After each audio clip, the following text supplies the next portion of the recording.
As we're now joined by Steve Schettenhelm, the Chief of Police of the City of Rochester. Chief Schettenhelm, thank you for joining us. Welcome to the program.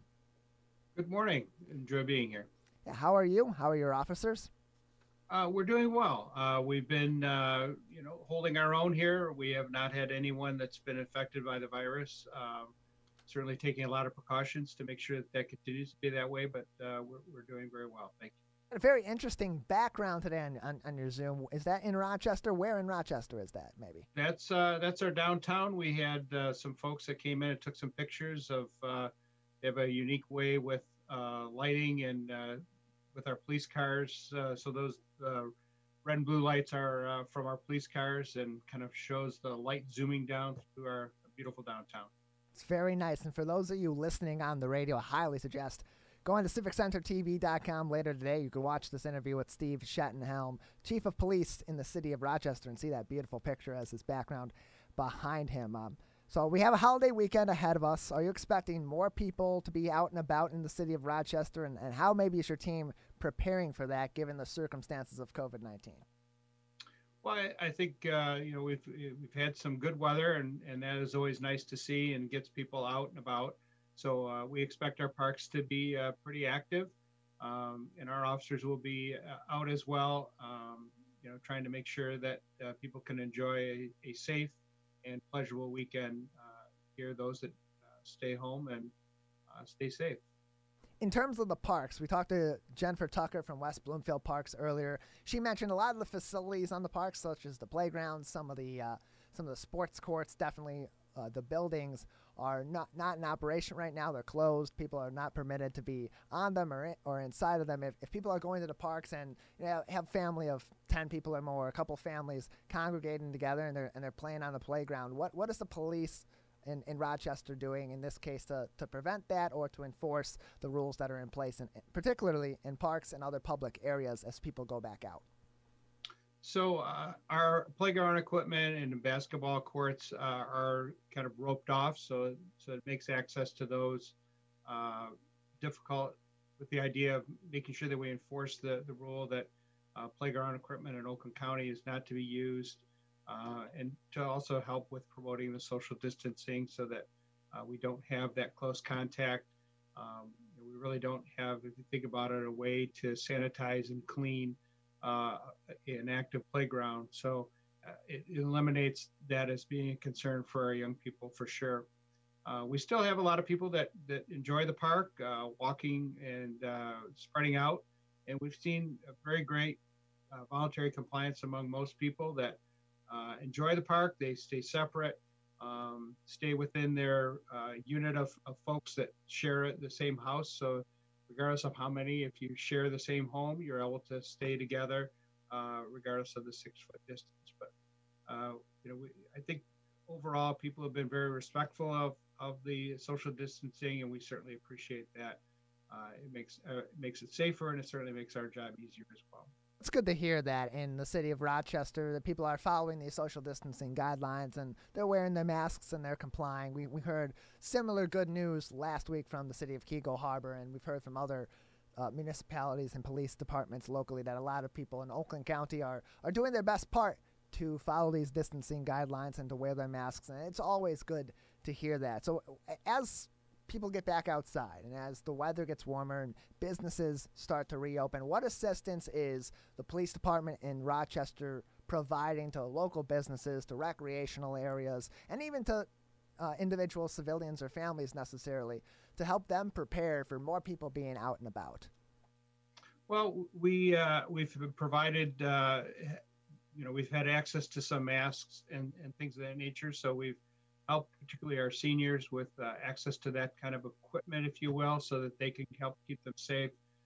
We've done some work with obtaining hand sanitizer and that, and helping mostly our senior population that need it. So we've kind of been helpful in those ways to try to help support. And a lot of it is just some advice. People call and ask us, about the different rules and regulations and how the virus is transmitted, and are just looking for someone to talk to and to kind of counsel them, through the process. And we answer the questions that we can, and we know where to advise them to look for the answers that we can't.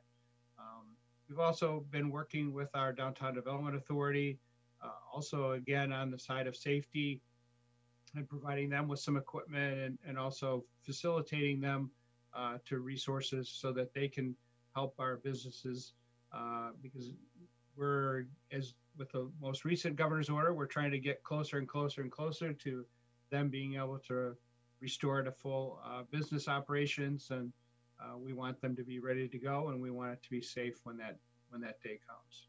Stephen Schettenhelm, Chief of Police in the city of Rochester, joining us on the MegaCast all throughout the Oakland County area and on Facebook on the West Bloomfield Township Clerk's Facebook page via Facebook Live. So we talked previously with other chiefs of police throughout the Oakland County area about the rules that are in place for individual businesses to enforce social distancing and mask wearing, and what actions that they can take in the event that someone is refusing to comply. If someone isn't complying, they're not wearing the masks, they're not keeping their distance, what can civilians do, what should businesses do, and what will the authorities do in those situations? Well, if we receive a call, we will certainly go out and investigate. And our goal is always to obtain some type of voluntary compliance, to inform them of the concern, and hopefully make them appreciate the apprehension that someone may have if they are not respecting the social distance or not wearing a mask and that sort of thing, and certainly help to make that a better and safer situation. Individual businesses, they certainly have, as a private property situation, they can request that someone wear a mask and then choose to allow them to provide service to them or not, based on how they feel about that situation.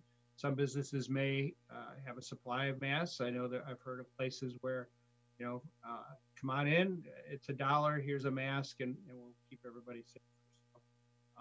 There's a lot of ways to work this out and keep everybody safe, and continue, as business continues to open, we certainly want it to go smoothly and safely. And in terms of what civilians can do, that they're not the business owners, they're just John Smith and Jane Doe going to the grocery store, going to a park, and they see people that are not keeping their social distance and they're not wearing their masks. Is there anything that these civilians can do to either help the local law enforcement, or what they should be doing in those situations to try to help up the compliance in the local area? Well, I think, I certainly wouldn't. We don't recommend that people take matters into their own hands. For some folks, it's a pretty emotional decision whether they decide to wear one or not, on both sides of that equation. So you can certainly, contact your local police department if you see something that you think should be looked into. Consult with a manager at a store. But I think, if the thing that we try to urge people is keep in mind that the reason that they're social distancing is for you to also keep your distance. So when we have situations like that where someone chooses to go and engage with someone who may not be wearing a mask or is not socially distanced with someone else, in a way you're putting yourself in harm's way, and we can leave that to the management of a facility or the police department in those situations. So it's sometimes better not to interject yourself in what can be an emotional situation, and also get you involved in a situation where your safety is compromised as well. Chief Steve Schettenhelm from the Rochester Police Department with us on the MegaCast. Before we let you go, anything else you'd like to say? Any other words of advice or wisdom for the people of Rochester and the Oakland County area as we head into this Memorial Day weekend? Well, we do appreciate everyone's patience out there. We know that, this has been some trying times for sure. But, we constantly see and we're gratified by the people reacting properly, using good judgment. And we just hope that people don't get complacent. And, we're going to see the numbers where our efforts are showing when we look at the numbers of people that are coming down with the virus. So we're making progress, but we're going to continue to make progress by people adhering to all those tenets of safety, wearing a mask, making sure you're keeping socially distant, keeping up on your hand hygiene and things of that nature. So I think, we're this is a long stretch, and I'm confident that people will respond appropriately and will keep the flattening the curve, as they say. Well, as it looks right now, as we've seen, as been reported from law enforcement and EMS throughout our communities here in Oakland County, we're on the right track. Chief Stephen Schettenhelm from the City of Rochester's Police Department, thank you for being with us today.